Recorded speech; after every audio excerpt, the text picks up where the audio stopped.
Kia ora koutou, I'm Monique Bradley and I'm excited to be in the studio today with Miss Asia Pacific International first runner-up. This is Acacia Walker. Kia ora. Kia ora, how are you? I'm so good. I'm so excited to be here with you.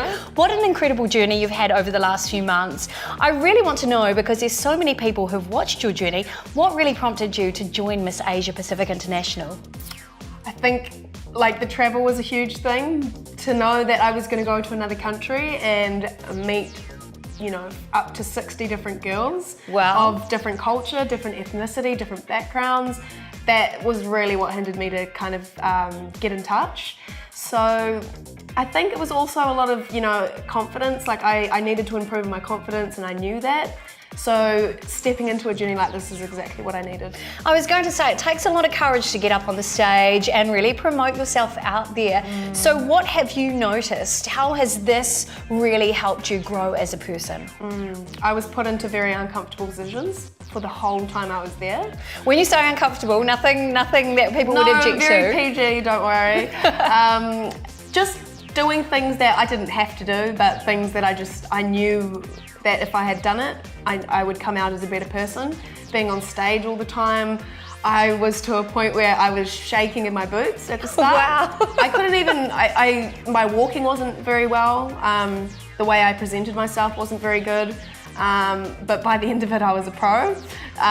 Once I got to coronation night, I was fine. I was very cool, calm and collected. The nerves had gone, which I realized, oh my gosh, I've actually taught myself how to not be nervous in front of a whole crowd of people, Wow. which was a really rewarding feeling. Well, that's more than just an experience. That's a life skill that you can take into any job environment. You can take that onto any stage, whether it's professional or personal. Well, crowds, they don't bother me anymore, and I think it's so rewarding because I want to be a singer, and I couldn't even sing in front of a crowd before that. Wow. Yeah, I was so nervous that I would have to say no because the nerves got to me too much.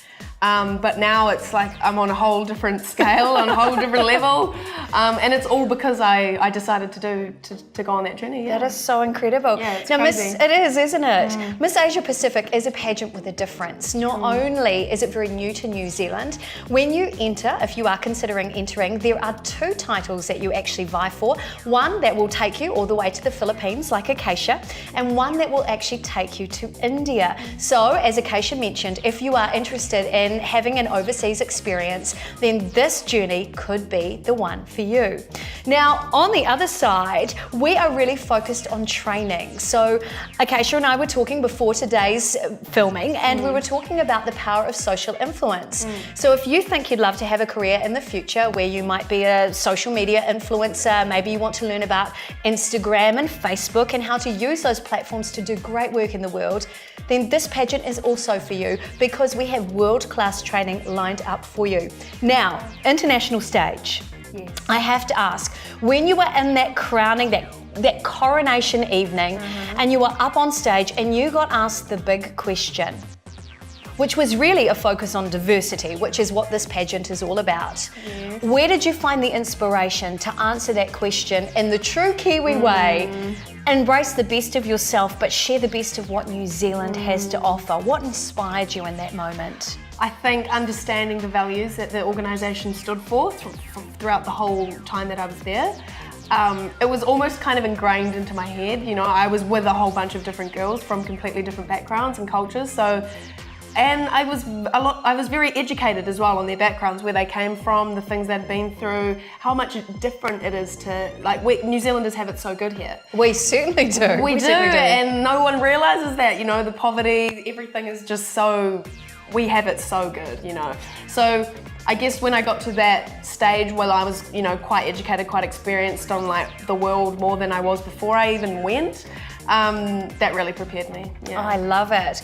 So if you are in a position where you're ready to take yourself, your personal brand, and the best of New Zealand to the international stage, then perhaps Miss Asia Pacific International 2018 is the pageant for you. So Acacia, what do women need to prepare to go into a pageant like this? What would you recommend? Probably the most important thing would be have a good attitude.